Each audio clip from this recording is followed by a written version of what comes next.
Formatting a Trello board involves organizing it into your workflow, improving collaboration, and making it visually appealing and easy to navigate. Here's how to format your Trello board. Set up lists. Lists are the main structure of your Trello board. Organize them according to different stages of your project or workflow. For example, you might use lists like to do, in progress, and completed, or create custom lists based on tasks, departments, or priorities. Create cards. Cards are the individual tasks or items in your lists. To create a card, click Add the card under the appropriate list. You can add details like descriptions, due dates, attachments, labels, and checklists to each card. Use labels and filters. Use labels to categorize cards by type, priority, or department.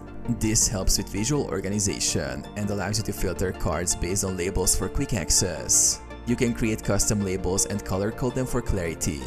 Add members and due dates. Assign members to specific cards to indicate responsibility. You can also add due dates to track deadlines. Set the background. Customize your board's appearance by selecting a background image or color. To do this, click on Show menu, change background, and choose a suitable image or color.